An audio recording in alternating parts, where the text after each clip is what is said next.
towards the full, visible unity of all Christians. In Lebanon, I met a people who, despite their difficulties, are full of faith and enthusiasm.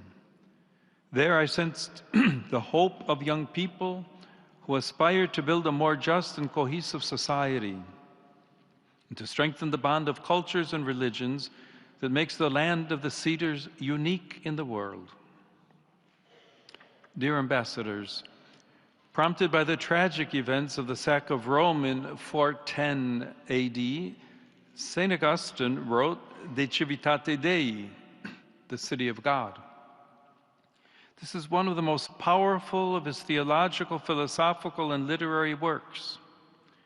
As Pope Benedict XVI observed, it is an impressive work crucial to the development of Western political thought and the Christian theology of history. It draws, as we would say in contemporary terms, on a narrative that was spreading for the pagans, still numerous at that time, and even quite a few Christians thought that the God of the new religion and the apostles themselves had shown themselves incapable of protecting the city. In the days of the pagan gods, Rome was caput mundi, the great capital, and no one could have imagined that it would fall into the hands of its enemies. Now, with the God of the Christians, this great city no longer seemed secure. Certainly, our times are very distant from those events. This is not simply a question of temporal distance, but also of a different cultural awareness and the development of categories of thought. However, we cannot overlook the fact that our own cultural sensibilities have drawn nourishment from that work, which, like all the classics, speaks to people of every generation. Augustine interprets events in history itself according to the model of two cities.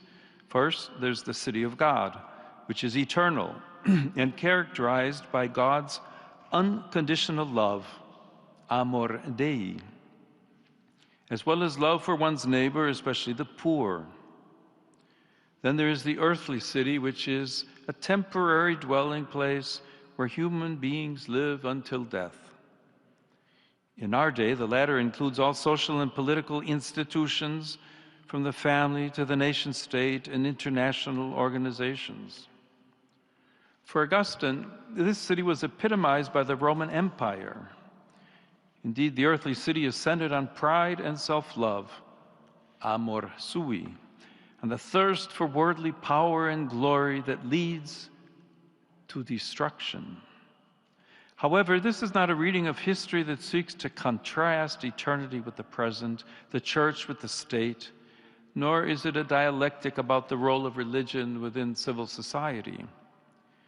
In Augustine's view, the two cities coexist until the end of time. Each has both an external and an internal dimension, for they are to be understood not only in light of the external manner in which they are constructed throughout history, but also through the lens of the internal attitudes of each human being towards the realities of life and historical events. In this perspective, each of us is a protagonist and thus responsible for history. Moreover, Augustine emphasizes that Christians are called by God to dwell in the earthly city with their hearts and minds turned towards the heavenly city, their true homeland. At the same time, Christians living in the earthly city are not strangers to the political world, and guided by the scriptures, seek to apply Christian ethics to civil government. The City of God does not propose a political program. Instead, it offers valuable reflections on fundamental issues concerning social and political life, such as the search for a more just and peaceful coexistence among peoples. Augustine also warns of the grave dangers to political life arising from false representations of history, excessive nationalism, and the distortion of the ideal of the political leader. Although the context in which we live today is different from that of the 5th century, some similarities remain highly relevant. We are now, as then, in an era of widespread migratory movements. As then, we are living at a time of a profound readjustment of geopolitical balances and cultural paradigms. As then, we are, in Pope Francis' well-known expression, not in an era of change, but in a change of era. In our time, the weakness of multilateralism is a particular cause for concern at the international level. A diplomacy that promotes dialogue and seeks consensus among all parties is being replaced by a diplomacy based on force by either individuals or groups of allies. War is back in vogue, and a zeal for war is spreading. The principle established after the Second World War, which prohibited nations from using force to violate the borders of others, has been completely undermined. Peace is no longer sought as a gift and a desirable good in itself, or in the pursuit of the establishment of the ordered universe willed by God, with a more perfect form of justice among men and women. Instead, peace is sought through weapons as a condition for asserting one's own dominion. This gravely threatens the rule of law, which is the foundation of all peaceful civil coexistence. Furthermore, St. Augustine notes, there is no one who does not wish to have peace.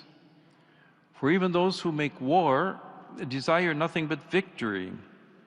They desire, that is to say, to attain peace with glory. For what else is victory than the conquest of those who resist us? And when this is done, there is peace. For even those who intentionally interrupt the peace in which they are living have no hatred of peace, but only wish it changed into a peace that suits them better. They do not therefore wish to have no peace, but only the peace that they desire. It was precisely this attitude that led humanity into the tragedy of the Second World War. From those ashes, the United Nations was born, whose 80th anniversary was recently celebrated. The UN was established by the determination of 51 nations as the center of multilateral cooperation in order to prevent future global catastrophes, for safeguarding peace, defending fundamental human rights, and promoting sustainable development. I'd like to draw particular attention to the importance of international humanitarian law. Compliance with this cannot depend on mere circumstances and military or strategic interests.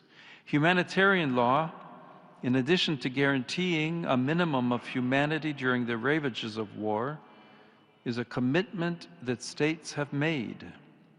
Such law must always prevail over the ambitions of belligerents in order to mitigate the devastating effects of war, also with a view to reconstruction.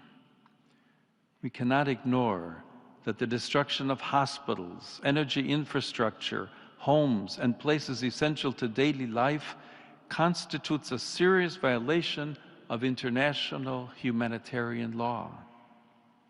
The Holy See firmly reiterates its condemnation of any form of involvement of civilians in military operations. It likewise hopes that the international community will remember that the protection of the principle of the inviolability of human dignity and the sanctity of life always counts for more than any mere national interest. With this in mind, the United Nations has mediated conflicts, promoted development, and helped states protect human rights and fundamental freedoms. In a world facing complex challenges such as geopolitical tensions, inequalities, and climate crises, the UN should play a key role in fostering dialogue and humanitarian support, helping to build a more just future.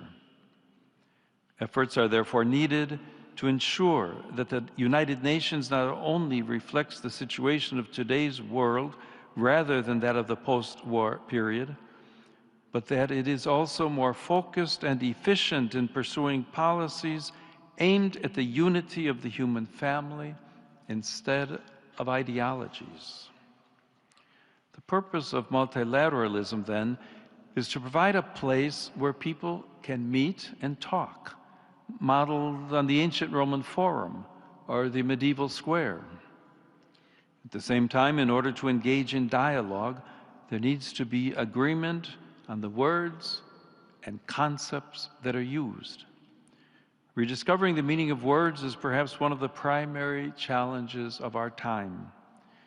When words lose their connection to reality, and reality itself becomes debatable and ultimately incommunicable, we become like the two people to whom St. Augustine refers, who are forced to stay together without either of them knowing the other's language.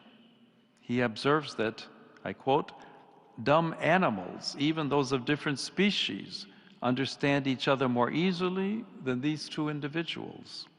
For even though they are both human beings, their common nature is no help to friendliness when they are prevented by diversity of language from conveying their sentiments to one another, so that a man would more readily converse with his dog than with a foreigner." End of quote.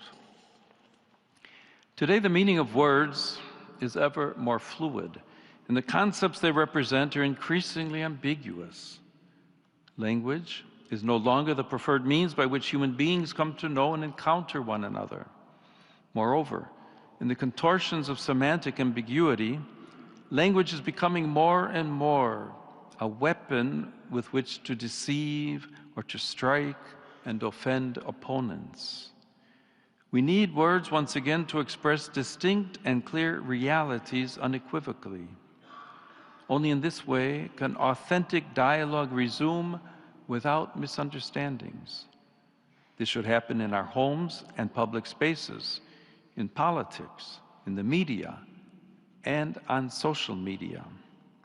It should likewise occur in the context of international relations and multilateralism, so that the latter can regain the strength needed for undertaking its role of encounter and mediation.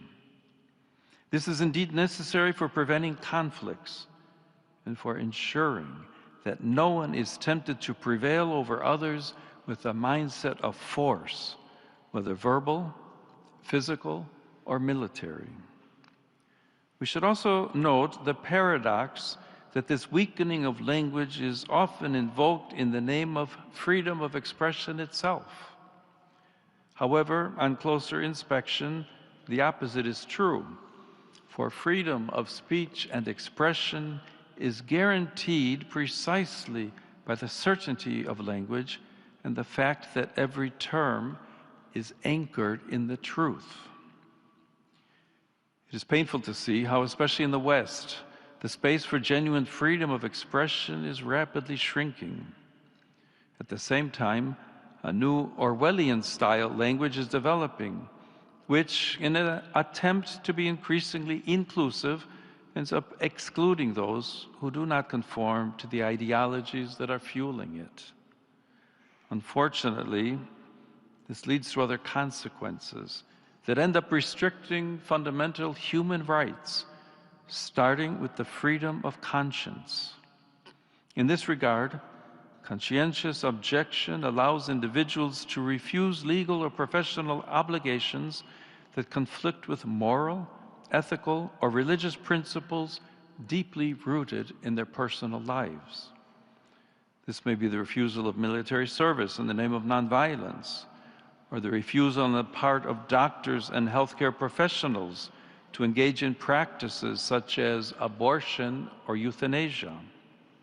Conscientious objection is not rebellion, but an act of fidelity to oneself.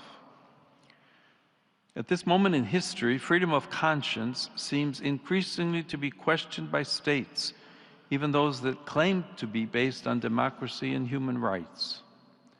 This freedom, however, establishes a balance between the collective interest and individual dignity. It also emphasizes that a truly free society does not impose uniformity, but protects the diversity